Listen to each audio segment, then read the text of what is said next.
Halo, assalamualaikum teman-teman. Perkenalkan, aku Alif. Aku teman dari Lutfi. Yang pada kesempatan kali ini saya akan menyampaikan mengenai hipoksia dan happy hipoksia.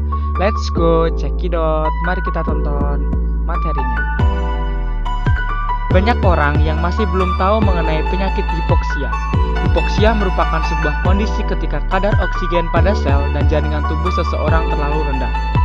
Karena hal ini, sel dan jaringan tubuh yang seharusnya bekerja dengan optimal menjadi terganggu dan fungsinya pun menjadi tidak normal.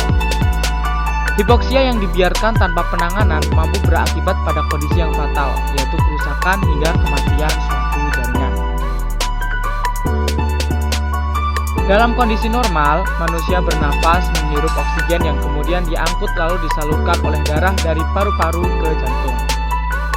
Selanjutnya, jantung akan melakukan pemumpaan darah, pembawa oksigen agar dapat tersebar ke seluruh tubuh, dan sel melewati pembuluh darah. Untuk tubuh dapat berfungsi dengan normal, aliran darah harus lancar dan oksigen yang dibawa oleh darah juga harus memadai. Hipoksia baru terjadi ketika oksigen yang seharusnya dibawa oleh aliran darah tidak mencapai tujuannya, yaitu jaringan dan sel-sel tubuh.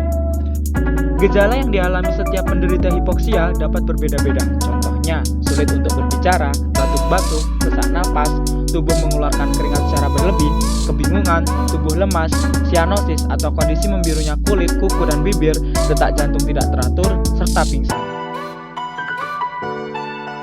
Sementara itu, pandemi COVID-19 yang terus berkembang belum lama ini dikaitkan dengan kondisi happy hipoksia. Di Banyumas, terdapat 3 orang pasien yang meninggal dunia karena COVID-19.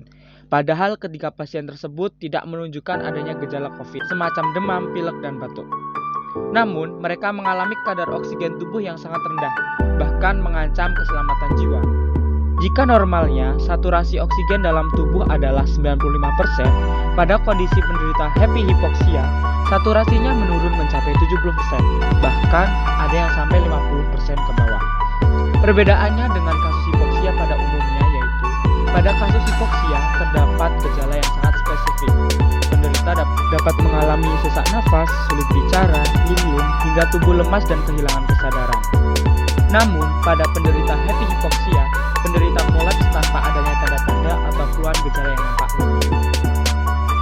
Sebenarnya, sindrom ini sudah muncul jauh sebelum COVID-19 menjadi pandemi global. Namun, kondisi saat ini membuat happy hipoksia mendapatkan fokus yang lebih besar dari kalangan medis karena berhubungan dengan bagaimana pasien harus ditangani.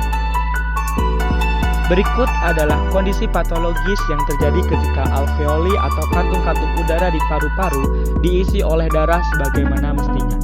Tetapi, ventilasi atau suplai udara gagal mengisi darah tersebut dengan oksigen. Faktor yang kedua karena virus SARS-CoV-2 menyebabkan tubuh tidak mendeteksi adanya kekurangan oksigen hingga sampai pada tahap yang sudah fatal. Namun, kemungkinan bahwa virus COVID-19 ini menyebabkan gangguan pada syaraf masih bersifat kontroversial. Di satu sisi, pada kasus-kasus yang berat, pasien memang mengalami gejala-gejala yang berhubungan dengan gangguan syaraf, seperti insomnia, tidak bisa mencium aroma atau merasa dengan lidah, sakit kepala, perubahan kondisi mental, dan kejang. Tetapi, di sisi lain pemeriksaan MRI dan laporan patologi dari pasien-pasien COVID-19 yang meninggal tidak menunjukkan korelasi yang bisa menjelaskan mengapa pasien tidak mengalami sesak nafas. Dokter dan para tenaga ahli masih terus melakukan penelitian dan studi mengenai sindrom happy hipoksia ini lebih jauh, agar penanganan yang tepat bisa terus ditingkatkan.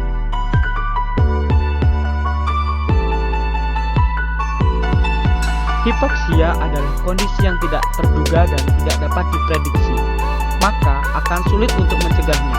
Beberapa upaya untuk meminimalisir terjadinya hipoksia antara lain: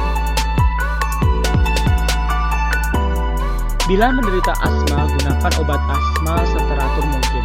Berolahraga rutin, tidak merokok, latihan pernafasan secara teratur, setiap hari mengonsumsi air putih yang cukup, periksakan diri ke dokter untuk pengecekan kesehatan secara rutin.